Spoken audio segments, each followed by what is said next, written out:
telling them all week how important school is. Tell them about how important it is to school and education.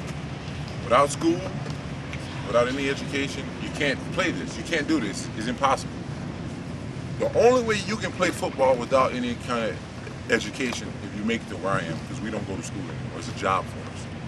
But you have to work hard in school, get the right grades. You have to maintain your eligibility to be able to play every fall. You know, it's hard. You know, to do something that you like football. In school, which half of you, or majority of you guys probably turn your top lip when you talk about school. Because I did, but I got it done because I know I had to. You know, and I still didn't have an easy road. I'm gonna tell you a little bit more about me. I wasn't that great of a kid in high school. I'm gonna be honest. I wasn't that great of a kid in high school. I got in a lot of trouble, and it kind of held me back a lot. I had to go to junior college because I wasn't eligible from high school to go straight to Division I school. So by me going to junior college, kind of set me back 2 years on everybody else that had their grades, that had their eligibility to go. So when I did finish with junior college, I transferred to Auburn. A lot of you know Cadillac Williams and Ronnie Brown. They was there the 2 years I was supposed to be there, but by me not having my grades, I had to go somewhere else. I was derailed from going there, which I think made my opportunity a little short to go to the bigger school and be able to play. They was already there. They already had their feet wet. They knew the offense more than I did. Why should I go there and play with them? I didn't know as much as they did. It was more experienced than I was at that position, you know, at that level. So having my grades kind of jacked up, kind of jacked up everything. You know, kind of set me back. Instead of being drafted in the first round, I was drafted in the fourth round, which some people don't get drafted at all. And I'm blessed to say I got drafted in the fourth round. But I'm trying to give you an example of not having your grades and what it can do to you. So get your grades, listen to people who's trying to tell you the right thing, and you should be fine. One last question. There's really very few of us who really know what the locker room's all about. Take us in the locker room. You're about to take the field, 80,000. What do you do to get prepared? What do the running backs do to get prepared? And what's that feeling as you walk on the carpet in front of 80,000? Walking out, our locker room from Thursday on is like jacked up. It's so loud and so much energy. We got coaches running through there with shirts off, screaming and throwing stuff against the wall. It's time to play ball. Let's go. They coming in our house. Let's go. Philadelphia. Who is Philadelphia? Let's go get them. But we hate Philly. We hate Philly.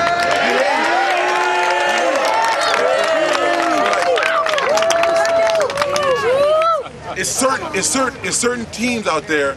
It's certain teams out there that we just get up more for than anybody else. Dallas.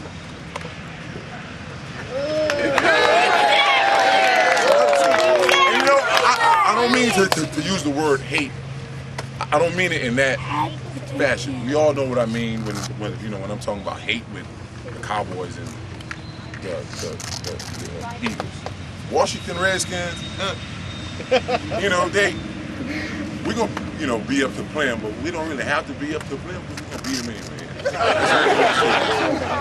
But apparently they're supposed to be good, and down there in DC we're running their mouth right now, so maybe we have to get up to play them. But all week long, the locker room is, we all, guys on their team say stuff about us. Whoever we're playing, and coach take it, print it off there, put it on the bulletin board. We call it the bulletin board football. Guys walk past the bulletin board every day, they look at it, stop. Giants. Well, we think that the New York Giants get by off talking, trying to talk themselves up because they know they're not a better football team than we are. We beat them twice already. This is the third game that we're going to play them. It's a playoff game.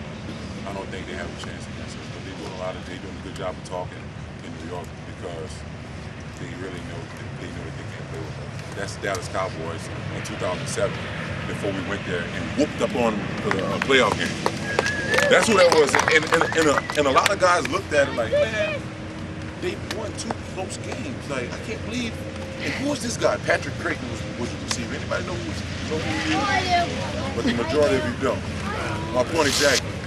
I said, who is this guy? This guy is not even doing anything. He's only starting because, you know, he's a charity case over there. That's all he is. Like, why is he even talking?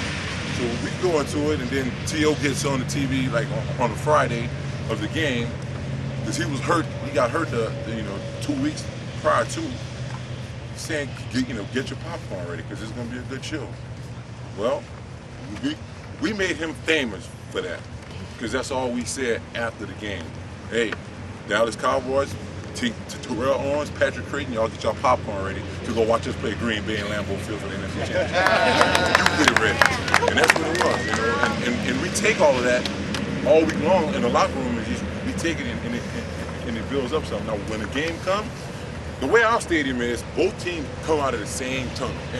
And I'm a chatty. I'm a very chatty person. They come from the right and we come from the left. They also go out first, but they're doing they're saying the national anthem and all, and we standing there, and they come there. It's too quiet. They don't have enough going on. So I look at the first person I see over there and say, man, we about to get into y'all. We about to get into y'all right now. Right now, y'all won't come back to Giant Stadium after this. You guys are done. Don't even go out there. Don't even see. And a lot of them look up at me like. So they got one bad one that comes from someone. Well, yeah, it's about to and it just everything gets crazy. And then I step back and let everybody else. I think that's fun. And being able, like, when they introduce that team and they go out first, and we hear 80,000 people, boom. So, they really don't like it. So I think we're gonna have a good game. I think the stadium is in it. They're gonna be loud, and all of a sudden we run out. Everybody go from boo to cameras flying, flashing, and rookies that's out there for the first time looking around like, wow. And that's one of the best. Like, your adrenaline get pumping, blood start boiling, your heart start beating fast, and it's just. Sometimes I think that I'm gonna die, son. The way my body get, and I get to screaming and yelling and being pumped up, my heart start beating fast. Like right before a game, if you look at my chest, you would see my shirt just. I'm ready to go. And at some point, I think that's bad for your body to get to do that. But I'm still living right now today, and as long as I'm playing, my heart's gonna be like that. So. That's what it's like, though. I want every one of you to be able to have that opportunity to be able to do that. But if everybody's dream is here to play football, I'm gonna give you some stats real quick. There's 1,500 players in the NFL. 1,500 players. Every year there's 1,500 players. They don't change. We're gonna have this 1,500, and they move out to another 50. No, 9 times out of 10. About 200 players or 150 players changes in the NFL out of 1,500. That's a very small percentage. In high school, only 0.23% or something like that make it to the NFL. Out of every school in the country, well, shall I say, like 2.3%. That's every school in the country. That's why your schooling is important, because you never know what's behind that door. So get your football, doctor, lawyer, whatever you want to do is out. You guys has the opportunity to do that right now because you're young, you're in school, and you have the chance to make that decision and pursue. You could be.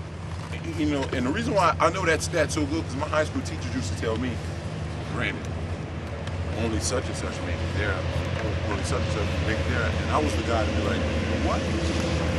Count me in that group, so I want to make it. I am going to make it, and there's nothing going to stop me from doing that. The streets wasn't going to stop me, nothing was going to stop me, and that's what happened with me, and I think that's why I'm here today, because I had it in the front of my mind, the side, the other side, and the back, that I was going to make it, and nobody can tell me any different. But your schooling is very important because you never know what you can turn into.